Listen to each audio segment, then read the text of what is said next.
એક જૂની કહેવત છે, જેવું અન્ન એવું મન. આનો અર્થ એ છે કે આપણે જે ખોરાક ખાઈએ છીએ તેની સીધી અસર આપણા શારીરિક અને માનસિક સ્વાસ્થ્ય પર પડે છે. ખોરાક અને આરોગ્ય વચ્ચે ઊંડો સંબંધ છે.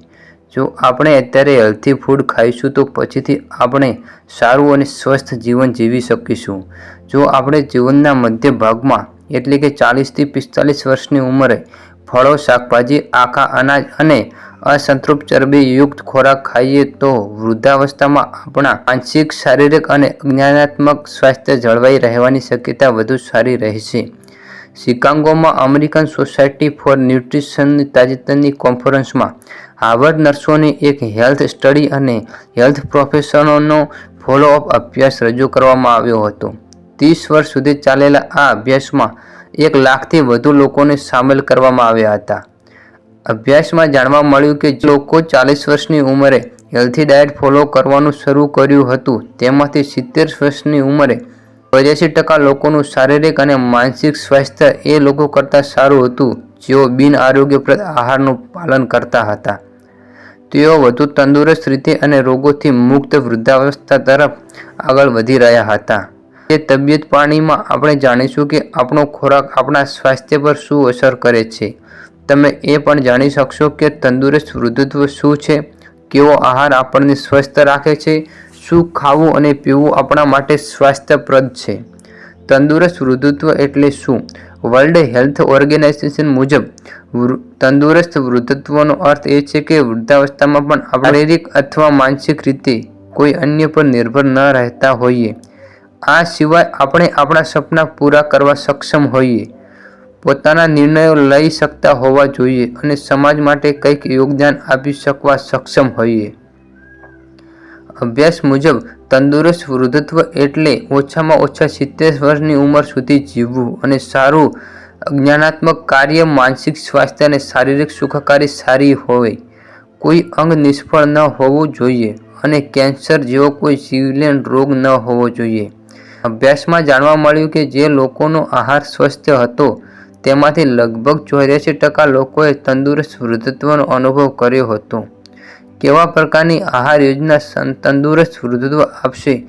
ચાલો જાણીએ. અભ્યાસ મુજબ જો આપણે આપણા પૂર્વજો દ્વારા સૂચવવામાં આવેલા આહાર યોજનાને અનુસરીએ તો એ આપણને વધુ સારું જીવન જીવવામાં મદદ કરશે. સમય અને આબોહવા પ્રમાણે તેમાં જરૂરી ફેરફાર કરી શકાય છે. ચાલો અભ્યાસમાં સૂચવેલા કેટલાક સ્વાસ્થ્ય આહારના દાખલાઓને ગ્રાફિક સ્વરૂપમાં સમજીએ.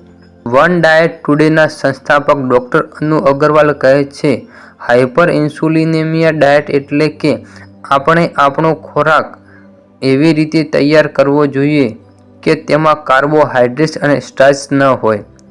એનો હેતુ ઇન્સ્યુલિનના સ્તરને ઘટાડવાનો છે. એનાથી બ્લડ શુગર લેવલ પણ કંટ્રોલમાં રહે છે, વજન જાળવવામાં લાભ થાય છે. આ ઉપરાંત ડાયાબિટીસ અને હૃદય રોગનું જોખમ પણ ઓછું થાય છે. પ્લાનેટરી હેલ્થ ડાયટ એટલે સંતુલિત આહાર જેમાં શક્ય એટલો છોડ આધારિત ખોરાકનો સમાવેશ થાય છે અને પ્રોટીનની પૂર્તિ કરવા માટે અમુક પ્રમાણમાં ડેરી ઉત્પાદનનો સમાવેશ કરવાની સ્વતંત્રતા પણ આપવામાં આવે છે. એનાથી આપણું સ્વાસ્થ્ય સારું રહે છે. આ ઉપરાંત એ સસ્ટેનેબલ અર્થ માટે પણ જરૂરી છે. એનાથી આપણા હૃદયની તંદુરસ્તી સુધરી શકે છે અને વજન નિયંત્રણ કરવામાં પણ મદદ રહે છે. આ આહાર આપણા આંતરડાના સ્વાસ્થ્ય માટે ખૂબ જ સારો છે. આ પ્રકારના આહારમાં ફળો, શાકભાજી, આખું અનાજ, કઠોળ, બદામ અને ઓલિવ ખાવા પર ભાર મૂકવામાં આવે છે. 2020માં journal current opinion in clinical nutrition and metabolic કેરમાં પ્રકાશિત થયેલા એક અભ્યાસ અનુસાર મેડિટેરેનિયન ડાયટને અનુસરવાથી એન્ટી-ઇન્ફ્લેમેટરી ફાયદા થઈ શકે છે જે આપણને હૃદયરોગથી બચાવી શકે છે. આનાથી સ્ટ્રોકનું જોખમ ઓછું થાય છે અને મગજની તંદુરસ્તી પણ સુધરે છે. મેડિટેરેનિયન આહાર વજન નિયંત્રણ કરવામાં મદદ કરે છે અને બ્લડ શુગર લેવલને પણ નિયંત્રણમાં રાખે છે. હાઇપરટેન્શનને રોકવા માટેનો આહાર અભિગમ. જીવનશૈલીના રોગોનું જોખમ મધ્ય જીવન પછી વધે છે. આ પૈકી હાઇપરટેન્શન ખૂબ સામાન્ય છે. તેથી હાઈ બ્લડ પ્રેશરને રોકવા માટે આપણે આહારમાં આ અભિગમને અનુસરીએ છીએ. આ આહારમાં ફળો, શાકભાજી, આખા અનાજ અને ઓછી ચરબીવાળા ડેરી પદાર્થનો વધુ વપરાશ પર ભાર મૂકવામાં આવે છે. આ આહાર પેટર્ન બ્લડ પ્રેશરને નિયંત્રણ કરી શકે છે.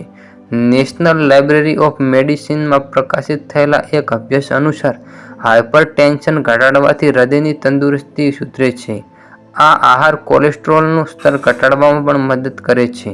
આ આહાર પેટર્ન ફળો, શાકભાજી, આખા અનાજ અને ચરબી મુક્ત જેવી ખાદ્ય વસ્તુઓ ખાવા પર ભાર મૂકે છે. એ સંધિવા અને હૃદયરોગ જેવા ઇન્ફ્લેમેશન સંબંધિત ક્રોનિક રોગોનું જોખમ ઘટાડી શકે છે. આપણે આપણો સંતુલિત આહાર બનાવી શકીએ છીએ. ડૉક્ટર અનુ અગ્રવાલ કહે છે કે કેટલીક વાર લોકો લાંબા સમય સુધી એક જ ડાયટ પેટર્ન ફોલો કરી શકતા નથી. તે મર્યાદામાં બંધાયેલો અનુભવવા લાગે છે. તેથી આપણે મધ્યમાં માર્ગ પણ અપનાવી શકીએ છીએ. આહારની તમામ પેટર્નમાંથી તમારી પસંદગીની ખાદ્ય વસ્તુઓ પસંદ કરો અને તેને તમારા આહારમાં સામેલ કરો. આ સમય દરમિયાન ફક્ત એટલું ધ્યાનમાં રાખો કે સંતુલિત આહાર હોવો જોઈએ.